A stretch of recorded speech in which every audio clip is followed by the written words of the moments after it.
What is up? HG3 here with Gwent City, and today we're bringing you a deck from Doduododu featuring Henselt. How's it going, buddy? Pretty good. How are you? I'm doing well, and I have to tell you, it was amazing to see that another player on ladder was actually playing Henselt willingly. Yeah, we're a few. I think we're two of maybe three or four players doing it. So the first question is, why are you playing Henselt? Why I'm playing Ansel? Well, I'm not. I don't want to sound like the black sheep, but I like when there's that. I like to play a deck that nobody plays, and win with it. It's more satisfying. I feel. And And that's a great point because I remember on the first patch when you were playing Harold before his buff. oh Like yeah, this is totally like a play that. characteristic of Doduododu's gameplay, and you do find ways to make it work, which is really impressive. Yeah, it's not top tier, but it works pretty consistently. Yeah, It's and you really could fun. win some of those tough matchups sometimes. So, can you tell me a little bit about this Hensel deck and kind of how it gets itself going and it produces a lot of strength? All right, so why I like NR a lot is they have some scenarios where they can put out a lot of strength on the board with few cards. For example, this the Blue Stripe Scouts and Vest is a pretty good roster to make huge points with few cards, and that's why I like it. That's how I like to play NR. But you're only running one Reaver Scout. Why is that?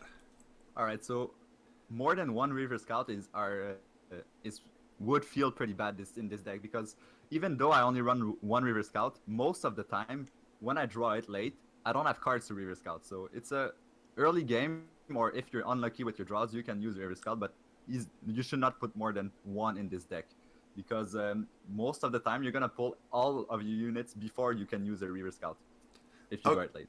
very interesting, and I do agree. Sometimes too many Reaver Scouts kind of gets a little clunky. Can you talk about the inclusion of the Dunbanner Heavy Cavalry and their synergy with the deck? All right, so Dawn Banner was since Kill the Server was one of my favorite NR cards. It's really it's a really basic card. Like when it appeared and was shown, it was probably just a card to like when you drop it, you buff it the next turn, and it turns gold, and you have free strength. But that's not how I like to play because this card turns gold on the start of your turn. So I try to use that effect with Vest, Roach, and that's pretty much it because it starts on your turn, so the opponent cannot react to it to the effect of the golden. Very interesting. So you get an opportunity to trigger Vesta's effect within a turn of play, and you can bring Roach out repeatedly onto the battlefield. That's very Yeah. interesting. In the case of an opponent, I dropped the classic combo heavy cavalry and vest. The opponent has one turn to react before the trick starts going. So if he doesn't have the answer, well, he cannot do anything. Okay, That's and good segue because on the topic of Vest, Vest is one of these four strength silvers that seem to be very cause for concern for a lot of players now that yes.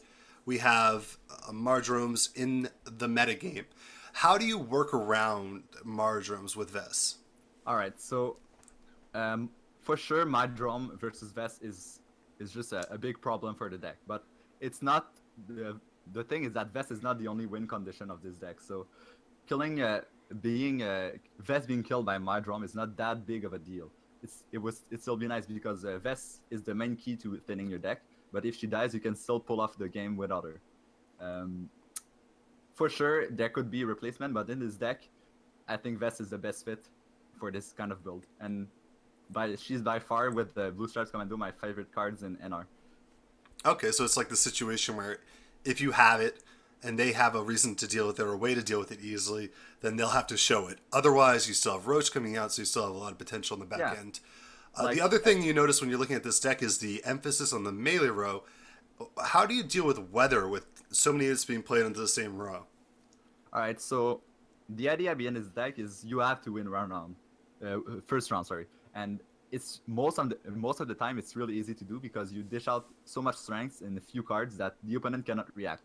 And if they push for the round, you just gold the melee row with Ansalt, and you should technically grab the round. He cannot weather you out of this round. It's 3 points, and I have a lot of units on the melee row because it gives more value to Ansalt. Okay, so Yeah. that makes a lot of sense. It does synergize well with Henselt's ability, and the deck I've played it. I can vouch for it. Is very fun to play and can win some of those matchups. But what are the tough matchups for this deck? All right, so the tough matchups.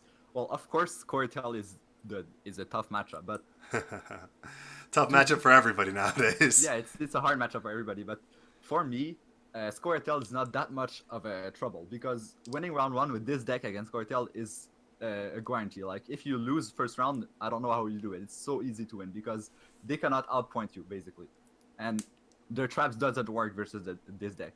Traps are completely useless because like you can even play in their traps. Like if they drop a trap and you have every banner, Roche is gonna tank the trap. You can play King of Vega the trap, then use any kind of medic, gold medic like Bloody Baron, and the gold is gonna pull out Roche, who is gonna kill the trap. So you have a free medic and they cannot react to it. So it's not a big matter, but the hardest matchup I would say is NR for sure. NR with weather. Okay. So, and obviously you're saying that the emphasis is always going to be taking round one. Yeah, it's So really important. that's a really big component of this deck. So talking about that, let's go ahead and take a look at a gameplay video of this. That's going to be the end of the deck profile with Doduododu. Thank you so much for coming out and talking about this deck. Are there any shout outs you'd like to give? Shout out to Gwent City, man. It's We did not pay him to say that. Okay, guys? No. They did. Thank you very much. And of course, My this is a pleasure. great opportunity for me to ask, to thank you for all the VODs you provided for the Gwent Beta Brawl. If you've recognized his name, it's because you may have seen them there in some of our Gwent competitive videos, and we're very grateful for that. One last point I would like to make is actually today I recruited a new Henselt player. Oh, We whoa. inspired a new Henselt player. So there's going to be another Henselt on the ladder. Watch out, Yeah. guys. There's going to be at least a half dozen. Watch out. Okay, we'll move on to the gameplay video now. See you guys soon.